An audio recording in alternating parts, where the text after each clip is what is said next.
प्रिय दर्शक बंधुओं, क्या आप जानते हैं कि सुबह उठते ही मां सरस्वती की कृपा प्राप्त करने का रहस्य हमारे प्राचीन शास्त्रों में बड़े ही गूढ़ तरीके से बताया गया है। यह भी कहा गया है कि जो व्यक्ति ब्रह्म मुहूर्त में मां सरस्वती का स्मरण करता है, उसके जीवन से दरिद्रता, अज्ञान और दुर्भाग्य स्वतः दूर हो जाते हैं। आज की इस पवित्र कथा में हम जानेंगे वह दिव्य रहस्य, वह चमत्कारी प्रसंग जिसके बारे में कहा जाता है कि यदि इसे सुबह सुन लिया जाए तो ज्ञान, बुद्धि और धन तीनों की वर्षा स्वयं होने लगती है। परंतु आगे बढ़ने से पहले मेरी समस्त माताओं, बहनों, भाइयों और सभी भक्तजनों से हाथ जोड़कर निवेदन है कि इस कथा को अंत तक अवश्य सुने, क्योंकि हमारे ब्रह्म वैवर्त पुराण में स्पष्ट कहा गया है, जो श्रद्धा से कथा को पूरा सुनता है उसके जीवन में विद्या और लक्ष्मी दोनों का वास होता है। इसलिए इस कथा को पूर्ण भक्ति और एकाग्रता के साथ सुने, क्योंकि मां सरस्वती की कृपा पाने के लिए यह अवसर अत्यंत शुभ और फलदायी माना गया है।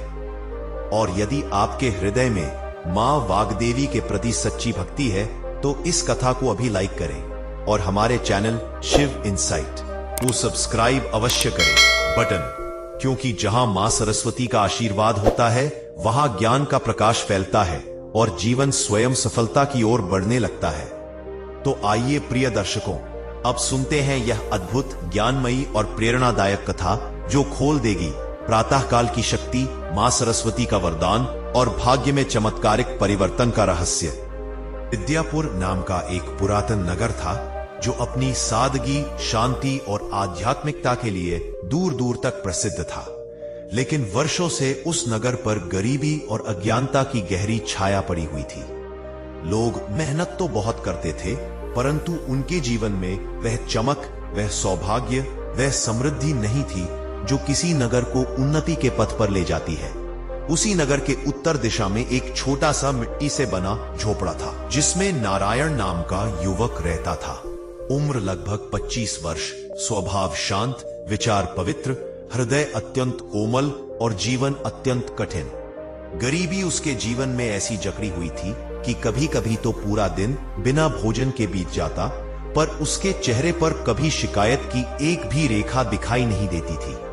नारायण का विश्वास था, जो मिलता है वही पर्याप्त है, क्योंकि परमात्मा कभी भूखे भक्त को नहीं भूलते। वह मां सरस्वती का उपासक था।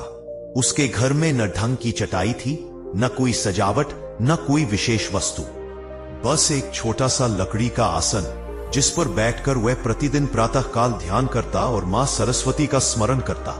जब सूर्योदय से पहले हल्की रोशनी उसकी झोपड़ी के भीतर झांकती, वह सबसे पहले अपनी दोनों हथेलियां जोड़कर कहता, जय मां सरस्वती, मेरे जीवन में ज्ञान का प्रकाश बनाए रखना।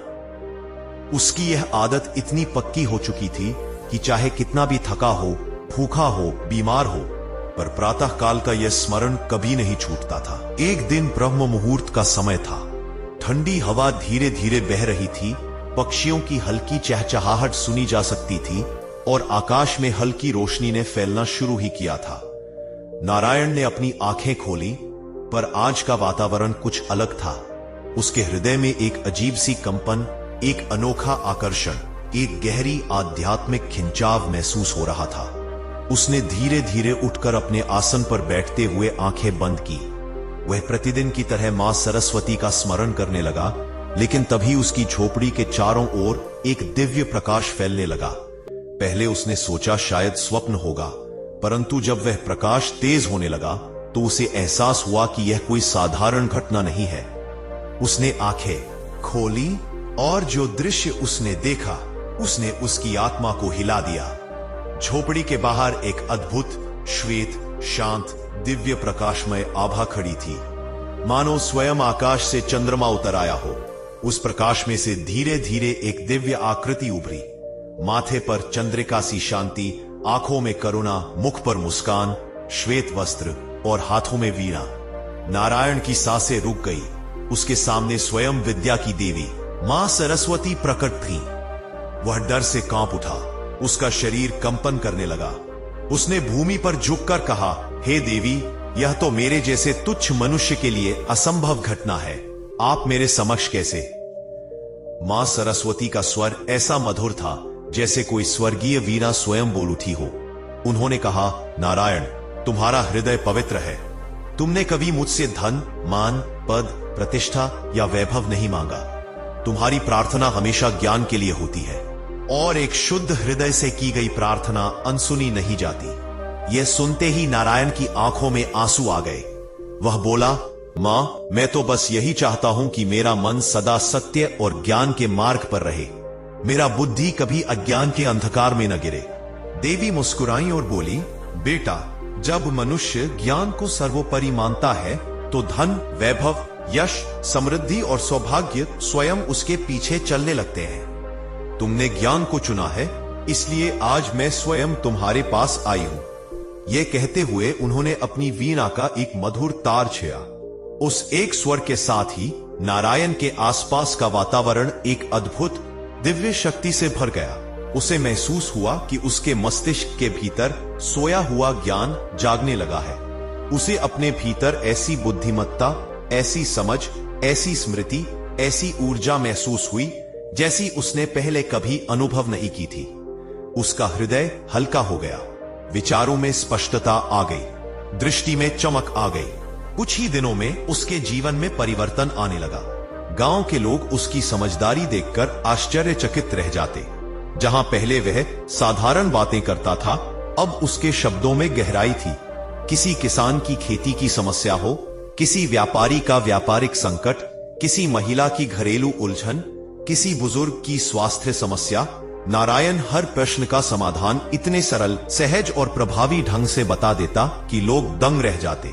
उसकी बातों में एक ऊर्जा थी, एक आकर्षण था, एक सत्य की गूंज थी जो सुनने वाले को भीतर तक प्रभावित करती थी। धीरे धीरे उसकी प्रसिद्धि पूरे नगर में फैलने लगी। लोग उसे ज्ञान मूर्ति नारायण कहने लगे। यह बात नगर के राजा तक पहुंची। राजा एक न्यायप्रिय और विद्वान व्यक्ति था, परंतु पिछले कुछ वर्षों से उसके राज्य में कई समस्याएं बढ़ती जा रही थी। फसलों में कमी, व्यापार में रुकावटें, पड़ोसी राज्यों से मतभेद। राजा चिंतित रहता था। जब उसे नारायण के ज्ञान की चर्चा सुनाई दी, उसने तुरंत अपने सैनिक भेजकर नारायण को राजमहल बुलाया। नारायण राजसभा में पहुंचा। वहां उसने विनम्रता से राजा को प्रणाम किया। राजा ने उसे सम्मानपूर्वक आसन दिया और कहा, नारायण, लोग कहते हैं कि तुम्हारे मन में विद्या का दीपक प्रज्वलित है। यदि यह सत्य है तो मेरी कुछ समस्याओं का समाधान बताओ। नारायण ने राजा की बातें सुनी और कुछ क्षण मौन रहा।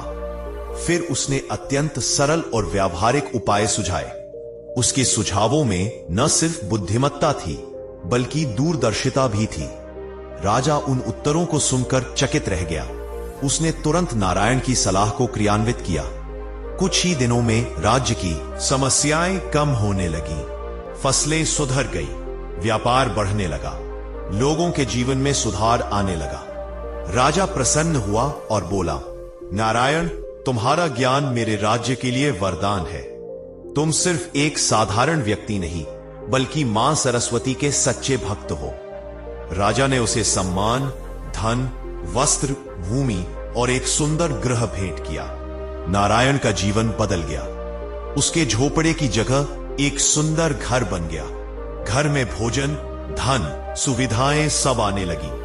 लेकिन सबसे बड़ी बात यह थी कि अब पूरे नगर के लोग उसे आदर देने लगे। परंतु नारायण के मन में किसी भी प्रकार का अहंकार नहीं आया।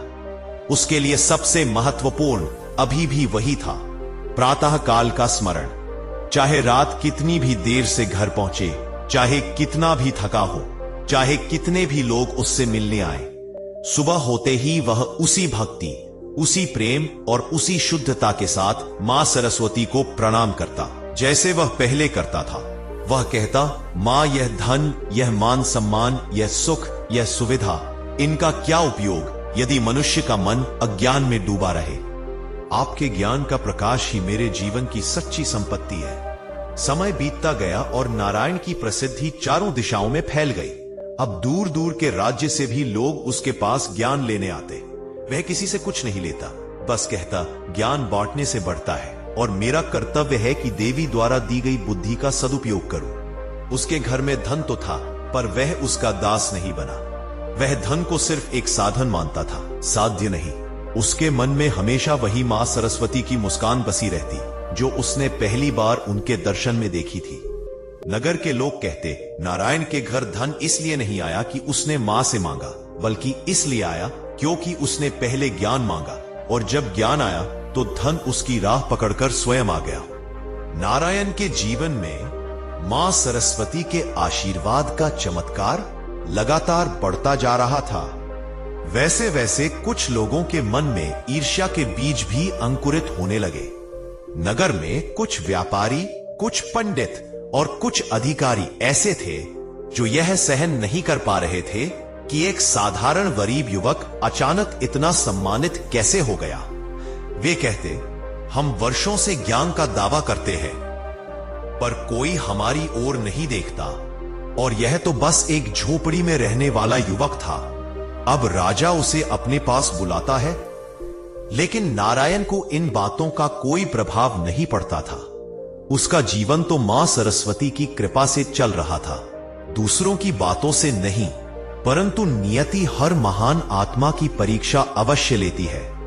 एक दिन नगर के सबसे विद्वान और गर्वीले पंडित शार्दूल ने नारायण को चुनौती देने का निश्चय किया। वह सोचता था कि यदि वह नारायण को सभा में पराजित कर दे तो लोगों का विश्वास फिर उसके पक्ष में लौट आएगा।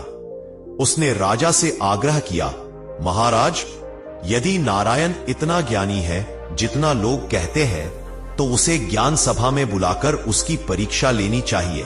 राजा ने नारायण पर पूर्ण विश्वास था, परंतु उसने तटस्थता दिखाते हुए यह प्रस्ताव स्वीकार कर लिया। अगले दिन विशाल सभा का आयोजन हुआ। नगर के हजारों लोग वहां इकट्ठा हुए थे। राजमहल के प्रांगण में बड़े बड़े स्तंभों पर दीपक जल रहे थे, और बीच में एक ऊंचा मंच था जहां नारायण और पंडित शार्दूल का आसन लगाया गया था।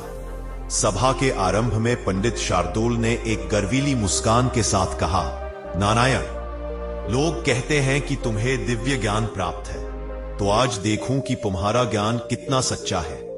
नारायण शांत था, उसकी आंखों में न भय था न अहंकार, बस विनम्रता और विश्वास। पंडित शार्दूल ने कठिन से कठिन प्रश्न पूछने शुरू किए।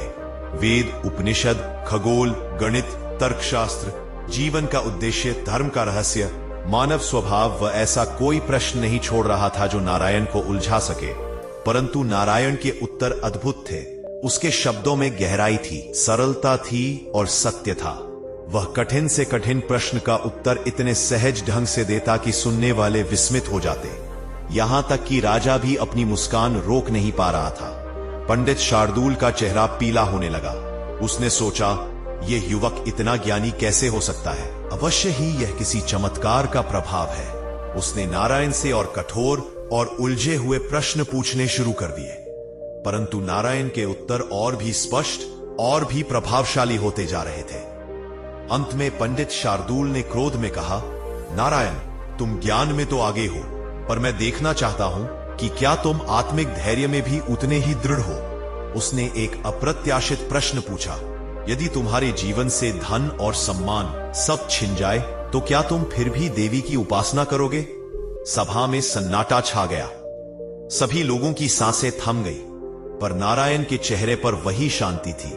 उसने कहा, पंडित जी, मेरे जीवन में धन देवी ने दिया है और वह कभी भी वापस ले सकती है। सम्मान लोग देते हैं और लोग ही छीन सकते हैं, पर मां सरस्वती से मेरा संबंध धन सम्मान पर आधारित नहीं है।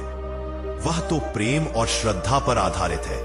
यदि सब चला जाए तो भी मैं उसी भक्ति से उनका स्मरण करूंगा, क्योंकि ज्ञान से बड़ी कोई संपत्ति नहीं होती और भक्त और देवी का संबंध देने लेने का व्यापार नहीं होता।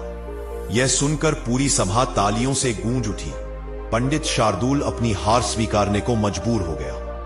वह नारायण के चरणों में गिर पड़ा और कहा, तुम सचमुच दिव्य ज्ञानी हो, मैं तुम्हारी परीक्षा लेने योग्य नहीं। नारायण ने विनम्रता से उसे उठाया और कहा, ज्ञान का मार्ग प्रतिस्पर्धा का नहीं, सहयोग का होता है।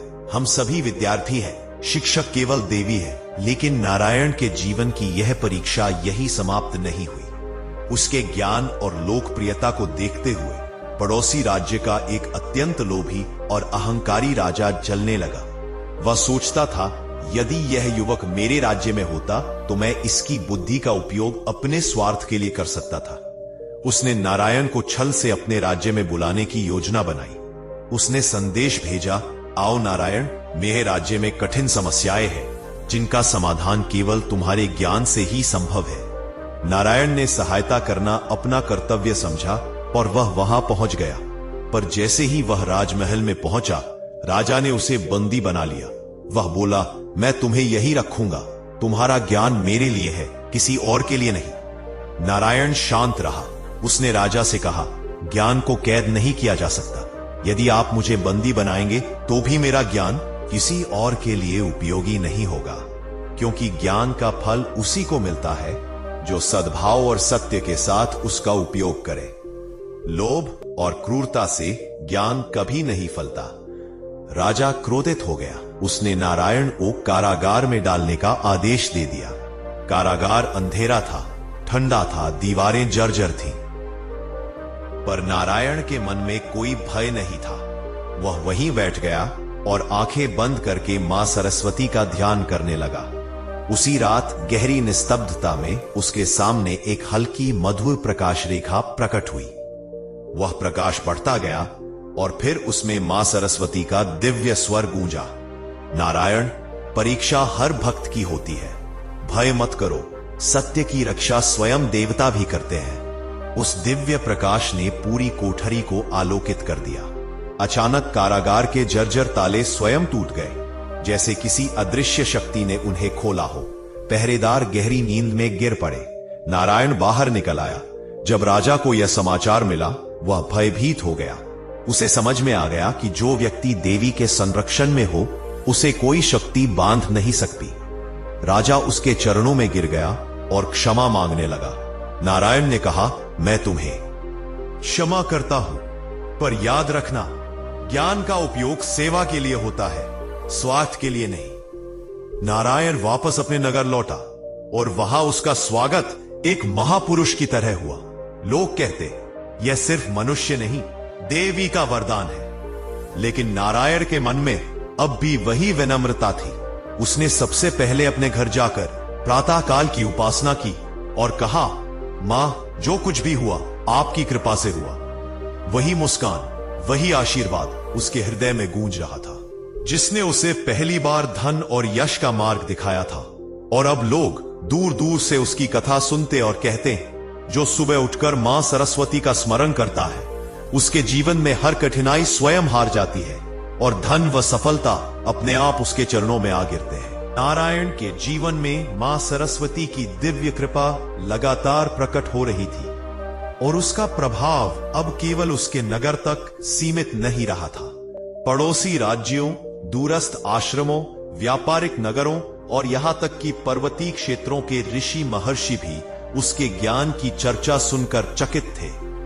लेकिन जितनी तेजी से उसका यश और मान सम्मान बढ़ रहा था, उतनी ही तेजी से उसके जीवन में नई परीक्षाएं भी आ रही थीं, क्योंकि सद्गुणों के मार्ग पर चलने वाले को संसार कभी आसानी से स्वीकार नहीं करता। एक दिन नगर में एक बड़े अकाल के आने की संभावना जताई गई। हवा में अजीब सी गर्मी थी, पेड़ों की पत्तियां समय से पहले सूखने लगी थीं, नदियों का जल स्तर अचानक घटने लगा था। लोग डर गए। राजा ने तत्काल सभा बुलाई और नारायण को बुलाकर पूछा, क्या इस संकट का कोई उपाय है? नारायण ने कुछ क्षण आंखें बंद करके सोचा और बोला, महाराज, यह अकाल प्रकृति की नाराजगी नहीं, बल्कि मनुष्यों की अव्यवस्थित जीवन शैली का परिणाम है। हमें जल को बचाना होगा, धरती को विराम देना होगा और लोगों को संयम सिखाना होगा। उसने कई उपाय बताए, वर्षा जल संचयन, खेती में बदलाव, वनों की रक्षा और लोगों के बीच सहयोग की भावना को बढ़ाना। राजा ने तुरंत आदेश जारी किए, परंतु नगर के कई धनी लोग जो अपार भूमि और जल स्रोतों पर कब्जा किए बैठे थे, नारायण के इन उपायों के खिलाफ हो गए। वे कहते हैं, यदि हम अपनी भूमि का उपयोग कम करेंगे तो हमारा लाभ घटेगा। यह युवक राजा को भटका रहा है। वे नारायण को रोकने के लिए षड्यंत्र रचने लगे। एक रात ऐसा हुआ कि कुछ बदमाशों ने, जो उन धनी व्यापारियों के प्रभाव में थे, नारायण के घर के बाहर जाल बिछा दिया। वे उसे डराना चाहते थे ताकि वह अपने सुझाव वापस ले ले। जैसे ही नारायण प्रातःकाल ध्यान के लिए बाहर निकला, वे छाया से बाहर आए। उनके हाथों में लाठी, रस्सियां और हथियार थे। उन्होंने कहा, नारायण, यदि तूने अपनी सलाह नहीं बदली तो तेरा जीवन कठिन कर देंगे। तू राजा का चहेता है, पर हमें नुकसान पहुंचाने का अधिकार तुझे किसने दिया? नारायण शांत खड़ा रहा। उसने कहा, मैं किसी का नुकसान नहीं कर रहा, मैं तो सिर्फ सत्य कह रहा हूं, क्योंकि यदि धरती रोएगी तो तुम्हारा धन भी तुम्हें नहीं बचा पाएगा। समृद्धि सहयोग से आती है, स्वार्थ से नहीं। लेकिन दुष्ट लोग उसकी बात कहां समझने वाले थे। उन्होंने नारायण पर हमला कर दिया। नारायण घायल हो गया, पर उसके चेहरे पर कोई शिकायत नहीं थी। वह जमीन पर गिर पड़ा, पर उसकी आंखें अब भी शांत थी। तभी अचानक उस छोटे से रास्ते पर एक दिव्य प्रकाश फैल गया। तेज, चमकीला, शांत, पवित्र, वही प्रकाश जो कभी उसकी झोपड़ी में प्रकट हुआ था। बदमाशों की आंखें चौंधिया गई। वे डर कर पीछे हटे। उस प्रकाश में मां सरस्वती की दिव्य आकृति उभरी। उनका स्वर गूंजा, अज्ञानियों, जान का अपमान करने वाले की शक्ति क्षीण हो जाती है। अचानक हवा चलने लगी। बदमाशों के हाथों के हथियार स्वयं छूट गए। वे भय से कांपने लगे और भाग खड़े हुए। मां सरस्वती ने नारायण की ओर देखा और कहा, तुम्हारी भक्ति और सत्य की शक्ति तुम्हारी रक्षा करती रहेगी।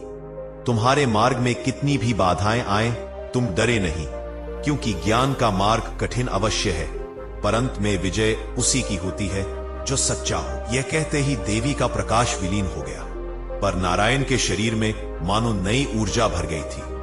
वह उठ खड़ा हुआ। उसके घाव ऐसे गायब हो गए मानो कभी हुए ही ना हो।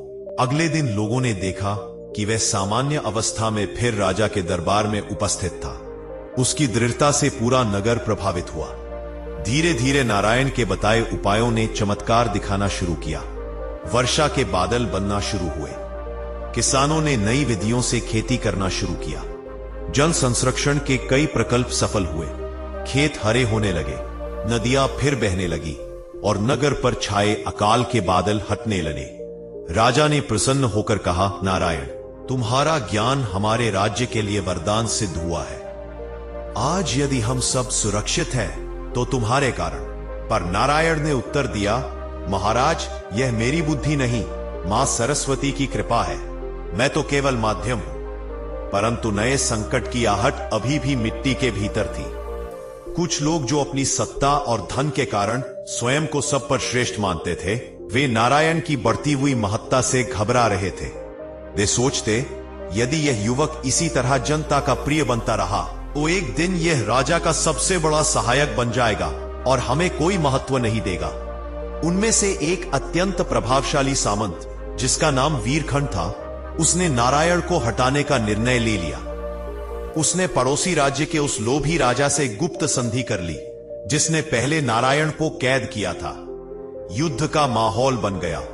एक रात अचानक पड़ोसी राज्य की सेना ने नगर की सीमा पर आक्रमण कर दिया। लोग डर गए। राजा ने सेना संग मोर्चा संभाला, लेकिन शत्रु की संख्या बहुत अधिक थी। जनता हाहाकार कर रही थी। तभी राजा ने नारायण को बुलाकर कहा, नारायण, इस संकट में तुम्हारी बुद्धि ही हमें बचा सकती है। नारायण कुछ क्षण शांत रहा और फिर बोला, महाराज, युद्ध से पहले बुद्धि का प्रयोग आवश्यक है। अगर हम सीधे लड़ेंगे तो जनता को हानि होगी। हमें शत्रु की महत्वाकांक्षा को समझना होगा। नारायण ने अद्भुत रणनीति बनाई। उसने संदेशवाहक भेजकर शत्रु राजा तक संदेश पहुंचवाया। राजन, यदि तुम नारायण से बदला लेना चाहते हो तो जनता को नुकसान क्यों पहुंचाते हो?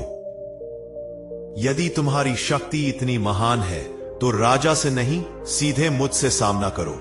यह संदेश सुनकर शत्रु राजा क्रोधित हो गया। वह सोचने लगा, यदि मैं नारायण को सबके सामने पराजित कर दूं तो मेरी शक्ति का प्रभाव बढ़ेगा। उसने सैनिकों की आगे बढ़ने की आज्ञा रोक दी और व्यक्तिगत रूप से नारायण से मिलने आ गया।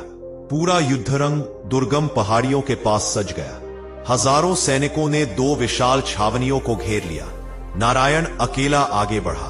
शत्रु राजा हंसकर बोला, अब तेरी बुद्धि तुझे बचा नहीं पाएगी।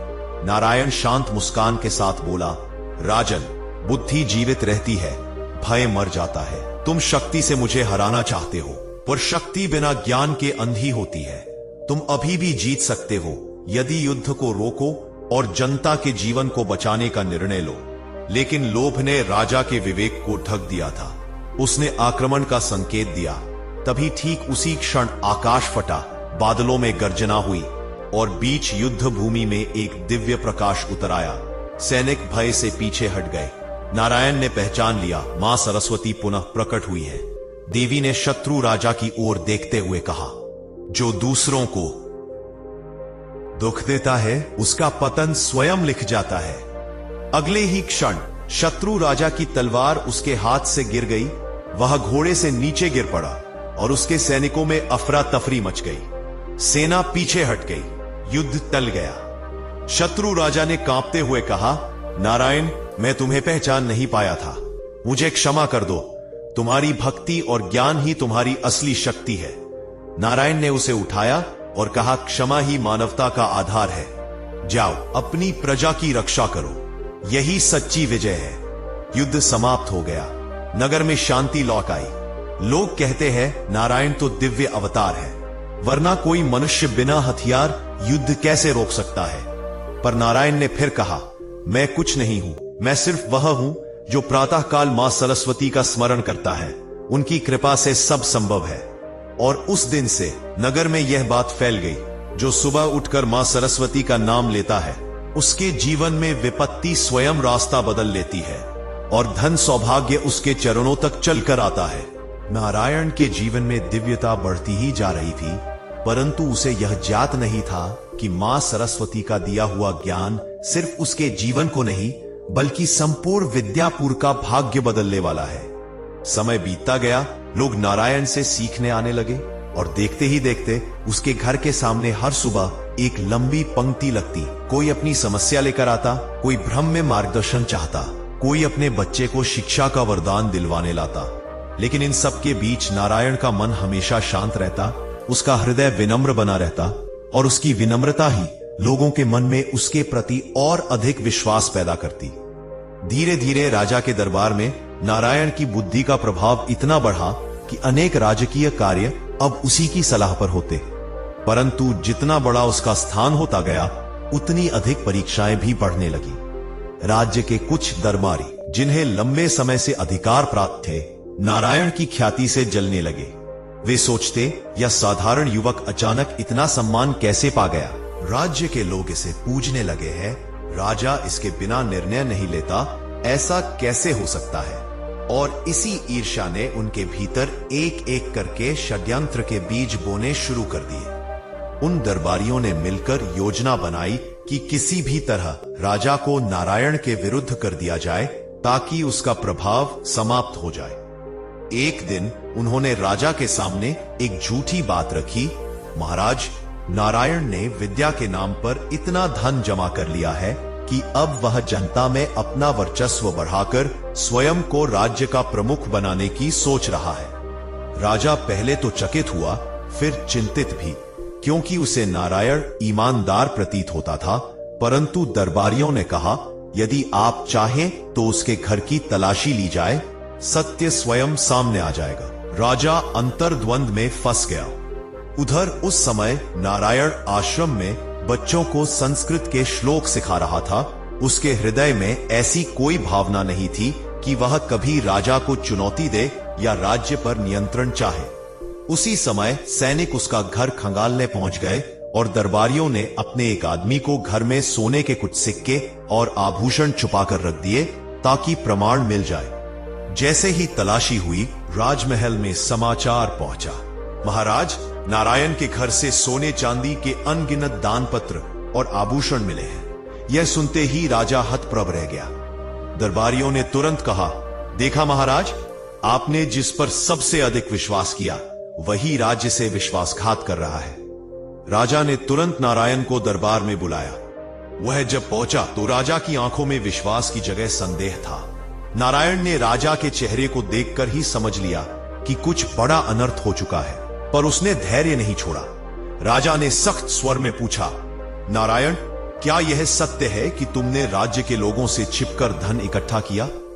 यह सुनकर नारायण का मन भीतर तक कांप गया। वह सत्य बोलना चाहता था, पर समझ नहीं पा रहा था कि किस प्रकार उसे इतने भारी आरोपों में फंसाया गया। उसने राजा के चरणों में झुककर कहा, महाराज, मैं जीवन भर मां सरस्वती की शरण में रहा हूं। धन से मेरा क्या संबंध? मेरे पास जो भी आया है वह ज्ञान के माध्यम से आया है, लालच के माध्यम से नहीं। लेकिन दरबारी तुरंत बोले, महाराज, यह झूठ बोल रहा है। इसकी झोपड़ी में जो धन मिला है वह इसकी माया है, ज्ञान की नहीं। राजा यह सब सुनकर और भ्रमित हो गया। उसने कहा, नारायण, जब तक सत्य स्पष्ट न हो तुम्हें कुछ दिनों के लिए राजसभा से दूर रखा जाएगा। यह सुनते ही पूरा दरबार स्तब्ध हो गया। नारायण का हृदय टूट गया, पर वह शांत रहा।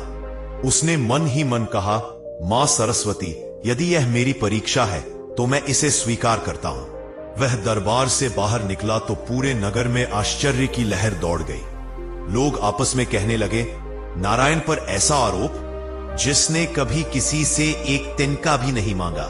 पर नारायण चुपचाप अपने आश्रम में लौट गया और उसी रात उसने निर्णय लिया कि अगले दिन ब्रह्म मुहूर्त में वह मां सरस्वती से मार्गदर्शन मांगेगा। उसका मन नहीं टूटा था, परंतु वह समझ गया था कि यह परीक्षा साधारण नहीं है। उसी रात एक तूफानी हवा चली, आकाश में काले बादल घिराए, पेड़ झूमने लगे और पूरी विद्यापुर पर एक अनजाना संकट उतरने लगा, जिसका संबंध सीधे सीधे उस षड्यंत्र से था जो दरबारियों ने रचा था। यह तूफान केवल मौसम का नहीं था, यह उस बड़ी दिव्य लीला का संकेत था जो अगले दिन नारायण के जीवन का मार्ग हमेशा के लिए बदल देने वाली थी। उस रात विद्यापुर पर छाया हुआ तूफान मानो किसी अनजानी चेतावनी की गूंज था, जैसे स्वर्गीय शक्तियां भी देख रही हो कि ज्ञान के मार्ग पर चलने वाला एक भक्त किस कठिन परीक्षा से गुजर रहा है। नारायण पूरी रात प्रार्थना करता रहा। उसका मन विचलित नहीं था, परंतु उसके भीतर एक पीड़ा थी।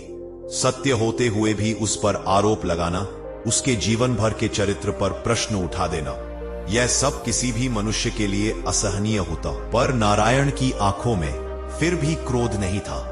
वह केवल सोच रहा था, मां ने मुझे ज्ञान दिया है, पर क्या यह ज्ञान मुझे इस तूफान से बाहर निकाल पाएगा, या यह भी मां की कोई गहन लीला है। रात बीतती गई, आकाश में बिजली कड़की, बारिश तेजी से बरसने लगी। पूरा वातावरण किसी अशुभ संकेत से कांप रहा था। लेकिन नारायण के घर के भीतर एक शांत दीपक जल रहा था, वही दीपक जो मां सरस्वती की प्रतिमा के सामने रखा था। वह दीपक ना तूफान से बुझा, ना हवा से डोला, मानो स्वयं देवी उसकी रक्षा कर रही थी। जैसे ही ब्रह्म मुहूर्त का समय हुआ, नारायण उठ गया और अपने घर के बाहर बहते जल, भीगी मिट्टी और कांपती पेड़ों के बीच मां का स्मरण करने लगा। उसने दोनों हाथ जोड़ के कहा, हे मां, मैं आपका पुत्र हूं। मैं जानता हूं कि सत्य किसी दिन सामने आता है, पर कब, कैसे, किस रूप में ये आपके हाथ में है। मैं बस इतना चाहता हूं कि मेरे नगर, मेरे राजा और मेरे लोगों को किसी षड्यंत्र का शिकार न होना पड़े।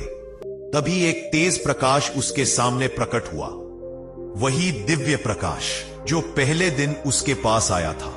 पर इस बार वह प्रकाश और भी विशाल, और भी तेज, और भी शक्तिशाली था।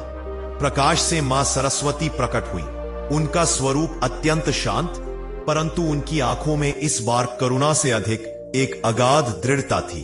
उन्होंने कहा, नारायण, तुम्हारा हृदय दूषित नहीं है, परंतु दुनिया में जब ज्ञान बढ़ता है तो अज्ञान उससे टकराता ही है। तुम्हारे ऊपर जो आरोप लगे हैं वे सत्य को ढकने का प्रयास है, पर सत्य को ढककर कोई कितना बच सकता है। नारायण उनकी ओर देखते हुए बोला, मां, क्या मैं इस परीक्षा को पार कर पाऊंगा? क्या मेरे राजा को मेरी सच्चाई समझ आएगी? क्या यह षड्यंत्र कभी उजागर होगा? मां ने उसके सिर पर हाथ रखा और कहा, तुम्हारी परीक्षा अभी समाप्त नहीं हुई है, बल्कि अब असली परीक्षा शुरू हो रही है। जिस धन को तुम्हारे घर में छुपाया गया है वह केवल एक बहाना था। उससे भी बड़ा संकट राज्य पर आने वाला है, और उस संकट का सीधा संबंध इन दरबारियों की लालच और छल से है। तुम्हें सिर्फ अपना नाम नहीं बचाना है, बल्कि राज्य को भी विनाश से बचाना है। नारायण हतप्रभ था। राज्य विनाश? यह कैसे संभव है मां? देवी ने कहा, कुछ ही दिनों में राज्य पर एक बड़ा निर्णय लिया जाएगा। एक ऐसा निर्णय जिसे गलत दिशा में मोड़ने की कोशिश की जाएगी। यदि तुम उस समय मौन रहे तो राज्य का भविष्य बदल जाएगा। इसलिए तुम्हें राजसभा में उपस्थित होना ही पड़ेगा और सत्य को प्रकट करना होगा, चाहे इसके लिए तुम्हें स्वयं कितना ही कष्ट क्यों न सहना पड़े। नारायण बोला, मां सत्य के लिए प्राण भी दे दूंगा। देवी मुस्कुराई, प्राण देना आसान है पर सत्य पर अड़िग रहना कठिन। यही तुम्हारी परीक्षा है। यह कहकर मां का स्वरूप धीरे धीरे विलीन हो गया, पर उनके शब्दों ने नारायण के भीतर एक नई शक्ति उत्पन्न कर दी। वह अब दृढ़ था, सत्य सामने लाना ही होगा। उसी समय राज्य में एक और घटना घटी। राजा को सूचित किया गया कि सीमावर्ती गांवों में विद्रोह के संकेत मिल रहे हैं। यह समाचार दरबार में हलचल का कारण बन गया। दरबारियों ने तुरंत अवसर देखकर राजा को समझाना शुरू किया, महाराज, राज्य पर संकट आने वाला है और यह सब नारायण की वजह से है। वह लोगों को अपने ज्ञान के नाम पर भड़का रहा है, आपका विरोध करा रहा है। उसे दंडित किए बिना राज्य में शांति नहीं आएगी। राजा पहले से ही शंका में था। अब यह नई बात सुनकर चिंतित हो गया। उसने निर्णय लिया कि अगला दरबार इसी मुद्दे पर लगाया जाएगा और नारायण को अंतिम बार सफाई देने का अवसर दिया जाएगा। यह समाचार विद्यार्थियों, किसानों और नगरवासियों तक पहुंच गया और पूरा नगर चिंतित हो उठा। क्या नारायण को दंड मिलेगा? क्या वह राज्य से निकाल दिया जाएगा? क्या राजा उस पर विश्वास तोड़ देगा? परंतु नारायण शांत था। उसने वही किया जो उसकी मां ने उसे सिखाया था। भय का सामना जब भी करना पड़े, उसे ज्ञान और सत्य से करना चाहिए। दरबार का दिन आ गया। राजमहल के प्रांगण में अत्यधिक भीड़ जमा हो गई थी। आसमान साफ था, पर हवा में तनाव भारी था।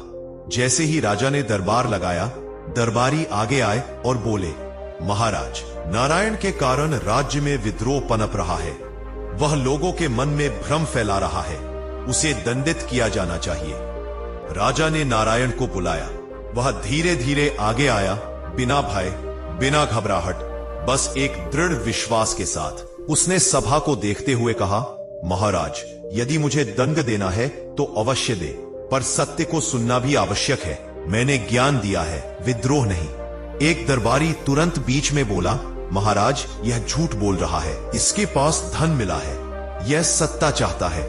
नारायण ने शांत स्वर में कहा, महाराज, जिसने भी धन मेरे घर में रखा है, वह आज इसी दरबार में बैठा है और केवल एक नहीं, 5 लोग इस षड्यंत्र में शामिल है। यह सुनकर दरबारियों के चेहरे पीले पड़ गए। राजा अवाक रह गया। 5 लोग? कौन? नारायण ने कहा, महाराज, जब पहली रात तूफान आया था, उसी रात 5 छायाएं मेरे घर के पास मंडरा रही थी। मुझे संदेह नहीं, विश्वास है कि वही लोग हैं जिन्होंने धन रखकर मुझे दोषी साबित किया। सभी चकित हो गए। राजा ने पूछा, पर तुम्हें यह कैसे पता चला? नारायण ने कहा, मेरा ज्ञान जो मां सरस्वती ने दिया है, वह केवल पुस्तकों का ज्ञान नहीं है, वह अंतरात्मा की आंख खोल देता है। उस रात मैं सोया नहीं था। मैं मां का ध्यान कर रहा था और ध्यान अवस्था में मैंने उन 5 के कदमों की आहट सुनी, उनकी फुसफुसाहट सुनी और उनकी चालाकी को अनुभव किया। दरबार एकदम शांत हो गया। राजा ने पूछा, कौन है वे? नारायण ने कहा, यदि उन्हें दंड मिलेगा तो मैं नाम बताऊंगा, पर यदि आप चाहते हैं कि वे स्वयं सामने आए तो मुझे अनुमति दें कि मैं यहां एक मंत्र का उच्चारण करूं। वह मंत्र सत्य को प्रकट कर देगा। दरबारियों में हलचल मच गई। कुछ घबराने लगे। राजा ने कहा, ठीक है, तुम मंत्र का प्रयोग करो। नारायण ने आंखें बंद की, गहरा श्वास लिया, मां सरस्वती का पवित्र वाग्देवी सत्य प्रकाश मंत्र पढ़ा। एक ऐसा मंत्र जो केवल सत्यनिष्ठ आत्माओं द्वारा बोला जा सकता था। मंत्र समाप्त होते ही दरबार में बैठे 5 दरबारी अचानक कांपने लगे। उनके शरीर से मानो शक्ति सूखने लगी, चेहरों से पसीना बहने लगा और वे अचानक राजा के चरणों में गिर पड़े। महाराज, हमें क्षमा करें। हमने ही षड्यंत्र किया था, हमने ही धन छुपाया, हम ही नारायण को हटाना चाहते थे, हम ही राज्य को भ्रमित करना चाहते थे। यह सुनकर पूरा दरबार स्तब्ध रह गया। राजा का चेहरा गुस्से से लाल हो गया। उसने कठोर स्वर में कहा, धोखेबाजों, तुमने राज्य, जनता और ज्ञान के संरक्षक पर आरोप लगाया। तुमने छल से राज्य को अंधकार की ओर मोड़ना चाहा। राजा ने तुरंत आदेश दिया कि उन पांचों को दंड दिया जाए और उनका पद भी छीन लिया जाए। फिर वह नारायण के पास आया, उसके सामने झुक गया और कहा, नारायण, तुम पर संदेह करके मैंने अपराध किया है, तो मेरा राज्य अंधकार में डूब जाता। पर नारायण पीछे हटा और बोला, महाराज, मैं आपका सेवक हूं, गुरु नहीं, मैं केवल मां का माध्यम हूं। यह सुनते ही पूरा दरबार नारायण की जय, ज्ञान की जय, मां सरस्वती की जय से गूंज उठा। उसी क्षण आकाश से एक श्वेत प्रकाश महल में फैल गया, एक दिव्य, शांत, स्वर्गीय प्रकाश, और सभी के सामने मां सरस्वती का दिव्य तेज प्रकट हुआ। देवी ने कहा, आज से यह राज्य ज्ञान का राज्य होगा। यहां षड्यंत्र का नहीं, सत्य का वास होगा। और नारायण, तुम्हारा मार्ग यही समाप्त नहीं होता, अभी बहुत दूर तक जाता है। तुम्हें ज्ञान का दीप पूरे संसार में फैलाना है। प्रकाश विलीन हुआ, पर देवी की उपस्थिति ने पूरे राज्य को पवित्र बना दिया। राजा ने घोषणा की, आज से नारायण राज्य के प्रधान विद्या गुरु होंगे और उनका सम्मान किसी राजकुल से कम नहीं होगा। जनता खुशी से चिल्ला उठी। उस दिन से राज्य में शांति, सुख और समृद्धि की वर्षा होने लगी। और सचमुच जिस घर से नारायण सुबह मां का स्मरण करता था, वहां धन, यश, सम्मान और दिव्यता स्वयं चलकर आने लगी। ठीक वैसे ही जैसे मां ने कहा था, जहां ज्ञान होता है वहां धन की वर्षा स्वयं होती है। राज दरबार में मां सरस्वती की दिव्य उपस्थिति के बाद जैसे पूरा राज्य बदल गया हो। एक नई ऊर्जा, एक नया प्रकाश, एक नई सकारात्मक लहर पूरे विद्यापुर में फैल चुकी थी। नारायण अब राज्य के प्रधान विद्या गुरु बन चुके थे, परंतु उनके भीतर एक भी अहंकार की रेखा नहीं थी, एक भी घमंड का कण नहीं था। उनका मन और भी विनम्र और भी शांत हो गया था, मानो देवी का स्पर्श उनकी आत्मा को और पवित्र कर गया हो। लेकिन मां सरस्वती के शब्द, तुम्हारा मार्ग यही समाप्त नहीं होता, उनके कानों में लगातार गूंज रहे थे। नारायण समझ गया था कि आने वाले दिनों में कुछ ऐसा होने वाला है जो उसके जीवन को एक नई दिशा देगा। उस रात वह राजमहल में नहीं रुका, बल्कि अपनी साधारण झोपड़ी, अपने आश्रम और अपनी मिट्टी की वही धरा पर लौट आया जहां उसने पहली बार मां का स्मरण किया था। उसी रात उसने गहरा ध्यान किया और मां से पूछा, मां, अगला कदम क्या है? मैं क्या करूं? ध्यान की स्थिति में उसे एक दृश्य दिखाई दिया। एक विशाल पर्वत, उसकी चोटी पर एक आश्चर्यजनक प्रकाश और दूर कहीं से आती एक गूंजती हुई ध्वनि, ज्ञान का दीप पूरे संसार में फैलाओ, सिर्फ राज्य में नहीं। नारायण की आंखें खुली तो दिल में एक संकेत स्पष्ट था, जैसे मां चाहती हो कि वह विद्यापुर से बाहर जाए, दूरस्थ प्रदेशों में जाए, जहां अज्ञान, भय और अंधविश्वास ने लोगों को जकड़ रखा है। अगले दिन वह राजा के पास गया और बोला, महाराज, राज्य अब सुरक्षित है, परंतु संसार विशाल है और मां ने मुझे संकेत दिया है कि मुझे आगे बढ़ना होगा। राजा हक्का बक्का रह गया। नारायण, तुमने राज्य की रक्षा की, षड्यंत्र उजागर किया और ज्ञान का दीप जलाया। क्या तुम सचमुच यहां से जाना चाहते हो? नारायण मुस्कुराया, महाराज, ज्ञान उसी दिन रुक जाता है जब वह किसी एक स्थान में सीमित हो जाए। मुझे जाना ही होगा। राजा ने आंसू भरी आंखों से कहा, यदि यह मां की इच्छा है तो मैं रुक नहीं सकता, पर राज्य के द्वार तुम्हारे लिए हमेशा खुले रहेंगे। नारायण ने आशीर्वाद लिया और अपने नए यात्रा पथ की तैयारी शुरू की। सिर्फ शारीरिक नहीं थी, बल्कि एक आध्यात्मिक अभियान था। पहले वह उत्तरी प्रदेश की ओर चला, जहां बर्फ से ढकी पहाड़ियां थीं, जहां के लोग कठोर जीवन जीते थे और जहां शिक्षा लगभग समाप्त हो चुकी थी। वहां पहुंचकर नारायण ने देखा कि लोग अजीब अजीब मान्यताओं में बंधे हुए हैं। वे मानते थे कि देवता उनसे रुष्ट हैं और ज्ञान उनके लिए अभिशाप है। ये देख नारायण का हृदय द्रवित हो गया। उसने धीरे धीरे लोगों को समझाना शुरू किया। पहले बच्चों को अक्षर सिखाए, फिर बड़े बुजुर्गों को कर्म का अर्थ समझाया, फिर युवाओं को भय से मुक्त किया।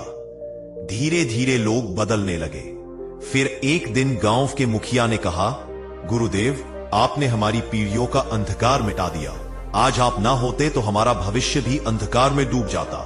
यह सुनकर नारायण ने कहा, जो प्रकाश मैंने फैलाया है वह मां का है, मैं केवल उसका माध्यम हूं। इस प्रकार उत्तरी प्रदेश ज्ञान का केंद्र बन गया। इसके बाद नारायण पूर्व दिशा की ओर चला, जहां विशाल जंगल थे, जहां आदिवासी निवासियों के सामने समस्याएं थी, बीमारियां, भय और वन के कठोर नियम। वहां भी उसने शांति, नीति और सरल जीवन का ज्ञान बांटा। फिर वह दक्षिण प्रदेश पहुंचा, जहां राजा अत्यंत कठोर था और जनता दुखी। नारायण ने वहां के शासक के मन को स्पर्श किया और धीरे धीरे उसे बदल दिया। शासक समझ गया कि शासन भय से नहीं, प्रेम और धर्म से चलता है। पश्चिम प्रदेश में भी उसने व्यापारियों को लोभ छोड़कर नीति पथ अपनाने को प्रेरित किया। संपूर्ण भारत जैसे उसके ज्ञान की आभा से प्रकाशित होने लगा। परंतु इस सब के बीच एक और अद्भुत घटना लगातार घट रही थी। नारायण जहां भी जाता, वहां मां सरस्वती की उपस्थिति अनुभव होती। कभी हवा के झोंके में वीणा की झंकार सुनाई देती, कभी जल में कमल की आकृति बन जाती, कभी किसी बच्चे की आंखों में मां की ही झलक दिखती। नारायण समझ गया था कि मां लगातार उसके साथ है, उसकी परीक्षा ले भी रही है और उसका मार्गदर्शन भी कर रही है। फिर एक दिन, कई महीनों की यात्रा के बाद, वह एक ऐसे प्रदेश में पहुंचा जहां ज्ञान को शाप माना जाता था। वहां के राजा ने घोषणा की थी, ज्ञान लोगों को विद्रोही बनाता है, इसलिए शिक्षा पर पूर्ण प्रतिबंध है। नारायण ने सोचा, ज्ञान का सबसे बड़ा दुर्ग यही है। मां ने मुझे यहां भेजा है, इसका अर्थ यही है कि इस अंधकार को प्रकाश चाहिए। उसने भेष बदलकर गांवों में प्रवेश किया और गुप्त रूप से बच्चों को सिखाना शुरू किया। सब कुछ ठीक चल रहा था, पर नारायण जानता था कि यह राज्य अत्यंत कठोर है और यहां सत्य बोलना आसान नहीं। फिर भी उसने ज्ञान की ज्योति जगाई। पर जैसे ही राजा को पता चला कि कोई अज्ञात व्यक्ति राज्य में शिक्षा फैला रहा है, उसने सैनिकों को आदेश दिया कि उस व्यक्ति को पकड़कर लाया जाए।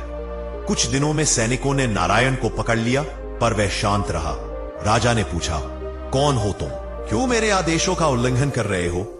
नारायण ने कहा, मैं सत्य का सेवक हूं, ज्ञान अपराध नहीं है महाराज। राजा गुस्से में चिल्लाया, इस राज्य में ज्ञान अपराध है। नारायण मुस्कुराया, नहीं महाराज, इस राज्य में अज्ञान अपराध है, पर लोग डर के कारण उसे पहचान नहीं पा रहे। राजा स्तब्ध रह गया। किसी ने कभी उसकी आंखों में आंखें डालकर ऐसा नहीं कहा था। फिर नारायण ने कहा, यदि आप चाहें तो मैं इस राज्य का भविष्य बदल सकता हूं, लेकिन पहले आपको अपना भय बदलना होगा। नारायण के शब्द राजा के हृदय में सीधे उतर गए। उसके भीतर वर्षों से जमा हुआ भय, असुरक्षा और संदेह पिघलने लगा। वह बोला, तुम कौन हो? कोई साधारण मनुष्य ऐसा आत्मविश्वास कैसे रख सकता है? नारायण ने कहा, मैं कोई साधारण नहीं, कोई असाधारण भी नहीं। मैं केवल मां सरस्वती का सेवक हूं। ज्ञान का दीप मेरे भीतर जलता है। राजा के आंसू बह निकले। वह सिंहासन से उतरकर नारायण के चरणों में गिर पड़ा। मुझे क्षमा करो, मैंने अपने राज्य को अंधकार में ढकेल दिया। नारायण ने उसे उठाया और कहा, अंधकार कोई दोष नहीं है, यदि उसमें प्रकाश लाने का साहस हो। उस राज्य में शिक्षा फिर से शुरू हुई। नारायण ने बच्चों, युवाओं और बूढ़ों सबको वह प्रकाश दिया जो उनसे छीन लिया गया था। राज्य समृद्ध हुआ, कृषि बढ़ी, व्यापार बढ़ा, लोग प्रसन्न हुए और सबसे महत्वपूर्ण, भय समाप्त हुआ।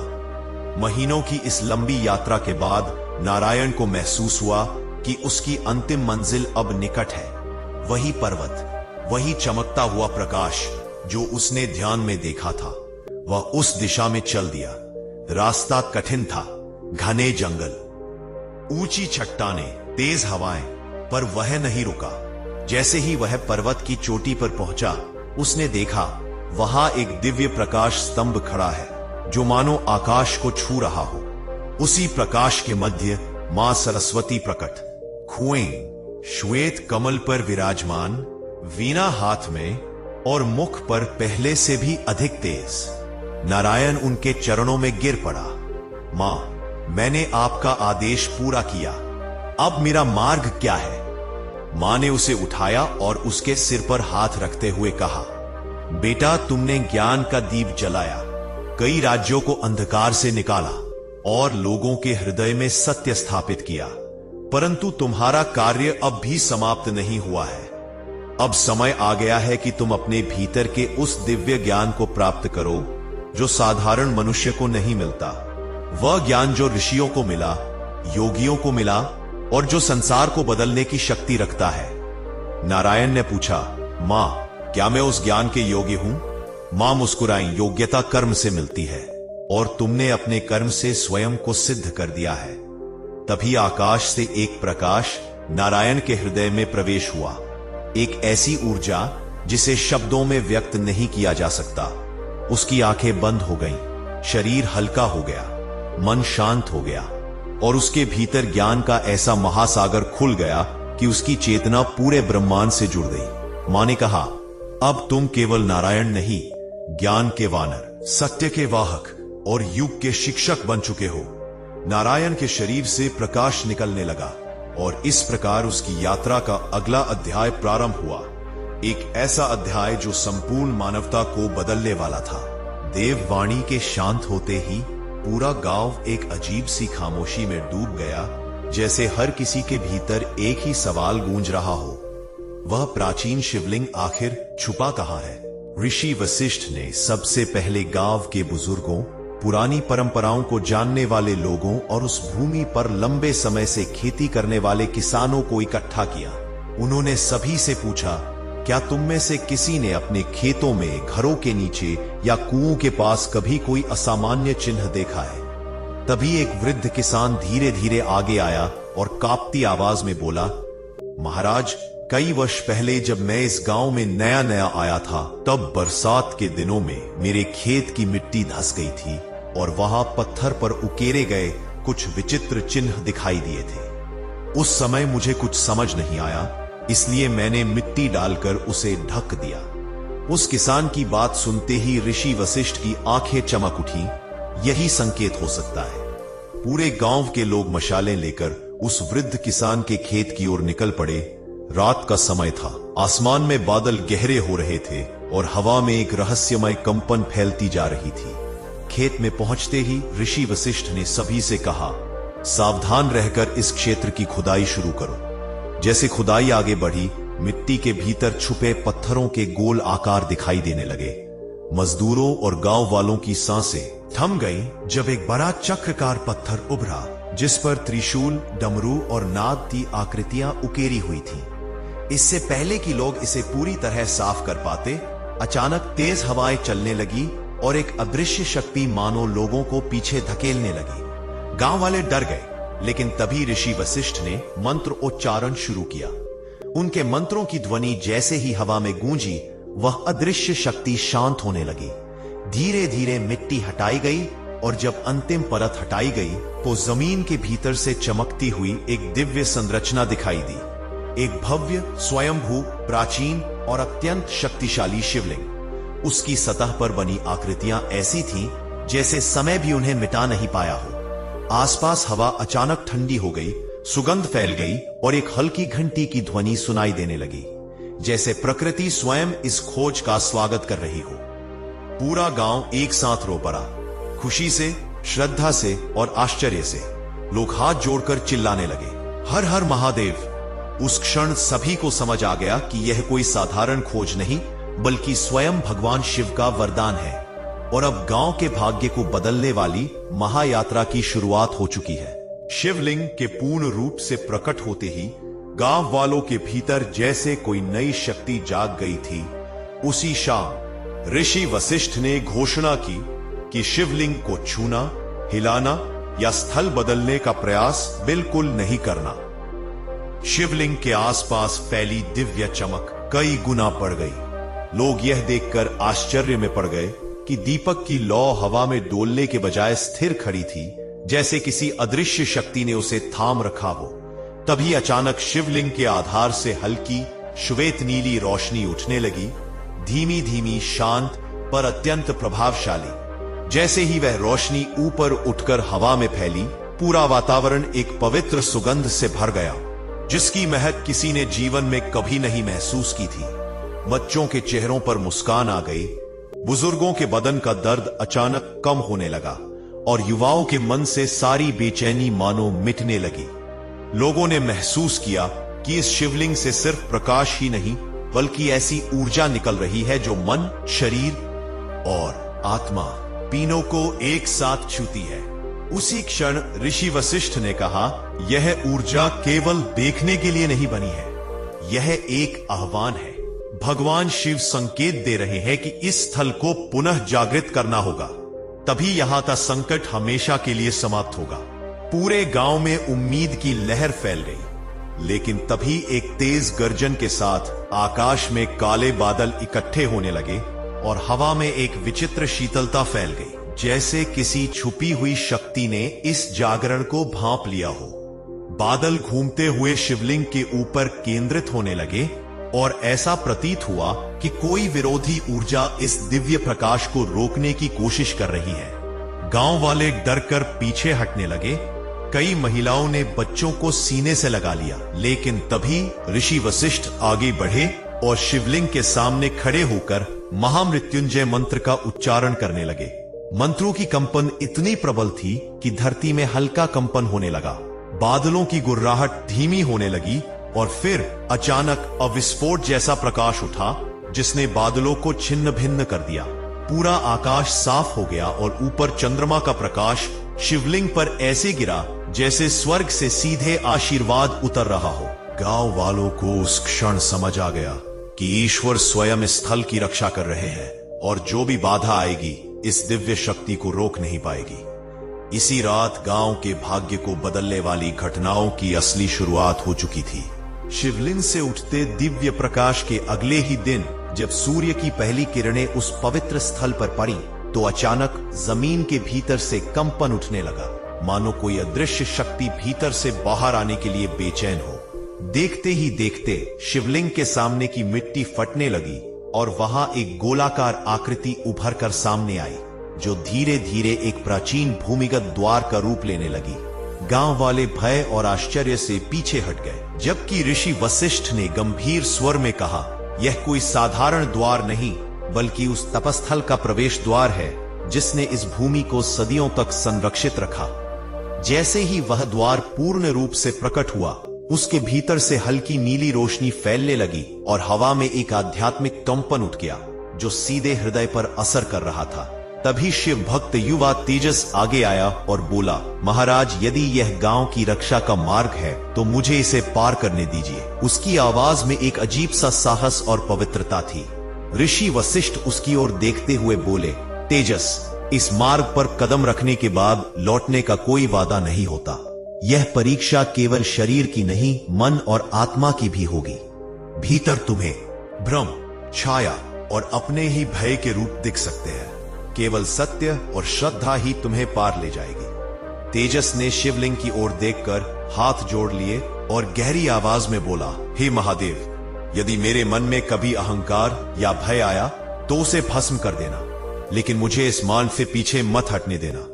उसके इन शब्दों के साथ ही शिवलिंग से एक तेज श्वेत प्रकाश निकला जो सीधे द्वार पर गिरा और द्वार धीरे धीरे खुलने लगा, मानो स्वयं भगवान शिव ने अनुमति दे दी हो। जैसे ही तेजस ने पहला कदम भीतर रखा, उसके पैरों के नीचे की धरती चमकने लगी और पूरा द्वार स्वर्णिम रोशनी से भर गया। गांव वाले विस्मित हो गए, कई लोग रोने लगे, महिलाओं ने बच्चों को सीने से लगाया और ऋषि वशिष्ठ आंखें बंद कर महामृत्युंजय मंत्र जपने लगे। तेजस जैसे जैसे आगे बढ़ता गया, उसके आसपास की दुनिया बदलने लगी। पहले एक लंबी सुरंग, फिर अचानक सामने खुला हुआ एक विशाल कक्ष जिसमें मध्य में प्राचीन योगियों की ऊर्जा जैसे तरंगों की तरह बह रही थी। कक्ष की दीवारों पर अचूक ब्रह्मांडीय चिन्ह चमक रहे थे जो समय समय पर जीवित प्रतीत होते थे। हवा में महादेव के डमरू की हल्की ध्वनि, कहीं दूर घंटियों की टनकार और साथ ही एक गहरी शांत ऊर्जा बह रही थी जो कोई साधारण मनुष्य सहन भी नहीं कर सकता था। तेजस ने महसूस किया कि यहां आने वाला हर कदम उसके शरीर से अधिक उसकी आत्मा की परीक्षा है, जैसे कोई अदृश्य शक्ति पूछ रही हो, क्या तेरे भीतर छल नहीं, क्या तेरे भीतर लालच नहीं, क्या तू वास्तव में सत्य के लिए यहां आया है? उसने दृढ़ होकर आंखें बंद की और मन ही मन कहा, मैं केवल अपने गांव की रक्षा के लिए आया हूं। हे देव, मुझे अपना बना लो। तभी कक्ष के अंत में एक अग्निदीप्त आकृति उभरने लगी, जो न मनुष्य थी न देवता, पर उसके भीतर ऐसी ऊर्जा थी कि जैसे स्वयं शिव के आदेश पर वह यहां द्वारपाल बनकर खड़ी हो। आकृति ने गर्जन भरे स्वर में कहा, यदि तुम सत्य हो तो यह तपस्थल तुम्हें स्वीकार करेगा। यदि छल हो तो इसी क्षण तुम्हारा अस्तित्व समाप्त हो जाएगा। तेजस ने कांपते हुए भी अपने कदम पीछे नहीं हटाए। उसने हाथ जोड़कर कहा, मेरा जीवन आपके चरणों में है। और उसी क्षण पूरा कक्ष प्रकाश से भर गया। उसकी परीक्षा प्रारंभ हो चुकी थी। और उधर गांव के बाहर उस बंद होते द्वार को देखकर हर व्यक्ति की सांसें थम गई थी, क्योंकि अब गांव की किस्मत तेजस पर नहीं बल्कि स्वयं भगवान शिव की अग्नि परीक्षा पर टिक गई थी। तेजस की परीक्षा जिस क्षण पूर्ण हुई, उसी क्षण तपस्थल के भीतर फैला दिव्य प्रकाश अचानक 100 गुना अधिक प्रबल हो उठा, मानो स्वयं महादेव उस भूमिगत कक्ष में पधार आए हों। पूरी सुरंग थरथराने लगी।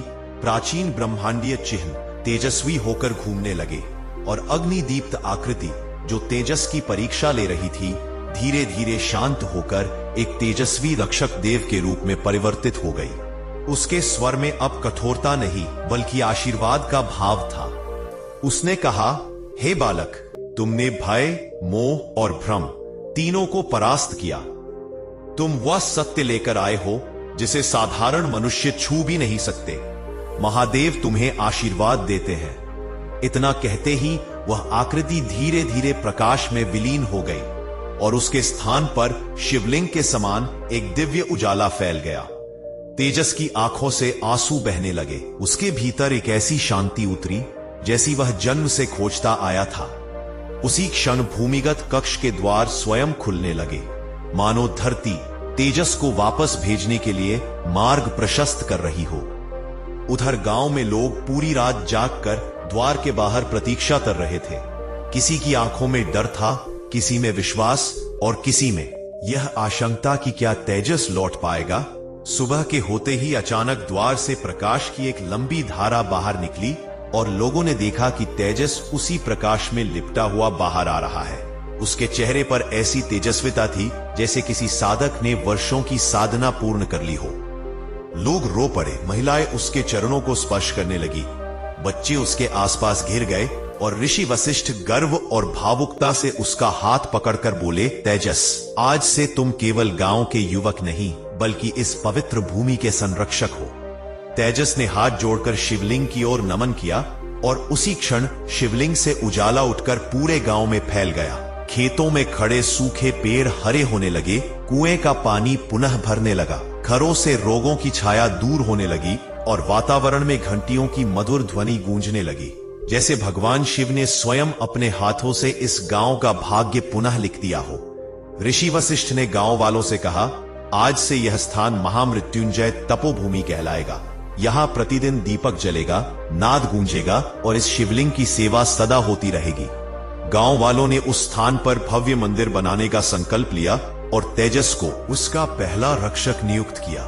समापन के क्षण में जब सभी ने मिलकर ओम नमः शिवाय का उच्चारण किया तो आकाश अचानक सुनहरी रोशनी से भर गया और एक शांति गांव पर उतर आई। ऐसी शांति जो केवल वहां आती है जहां ईश्वर स्वयं निवास करते हैं। इस प्रकार मां सरस्वती के उस प्रातः स्मरण से आरंभ हुई यात्रा अंततः शिव कृपा के दिव्य मिलन में रूपांतरित हो गई और गांव धन, ज्ञान और समृद्धि के अमिट आशीर्वाद से सदा के लिए पवित्र हो गया। प्रिय भक्तजनों, आज आप में सुनी ज्ञान, विद्या और प्रकाश से परिपूर्ण मां सरस्वती की यह दिव्य और प्रेरणादायक कथा। इस पवित्र कथा ने हमें सिखाया कि जिस घर में माता सरस्वती की कृपा होती है वहां अज्ञान का अंधकार मिटता है और जीवन में बुद्धि, विवेक और सफलता के द्वार खुल जाते हैं। जो साधक सच्चे मन से मां सरस्वती का स्मरण करता है, सत्संग, सदाचार और सत्य के मार्ग पर चलता है, उसके जीवन में कभी भी ज्ञान की कमी नहीं रहती। मां वाग्देवी उसकी जिह्वा पर वास करती है और हर कार्य में उसे विजय प्राप्त होती है। इसलिए हे दर्शक बंधुओं, अपने हृदय में विनम्रता और पवित्रता बनाए रखें और प्रतिदिन मां सरस्वती का ध्यान अवश्य करें। उनका नाम लेने मात्र से ही मन में स्पष्टता और जीवन में सद्बुद्धि की धारा बहने लगती है। यदि यह पवित्र कथा आपको पसंद आई हो तो इसे लाइक करें, अपने परिवार व मित्रों के साथ शेयर करें, ताकि हर कोई विद्या और ज्ञान की देवी मां सरस्वती की असीम अनुकंपा का भागी बन सके। और हां, यदि आप चाहते हैं कि ऐसी दिव्य कथाएं आपके जीवन में सदैव प्रेरणा देती रहे, तो हमारे चैनल शिव इनसाइट को सब्सक्राइब अवश्य करें, क्योंकि जहां ज्ञान का प्रकाश होता है वहां भ्रम, भय और अज्ञान टिक ही नहीं पाते। वहां केवल सत्य, सफलता और शुभता का वास होता है। जय मां सरस्वती। वाग्देवी चरणों में कोटि कोटि प्रणाम।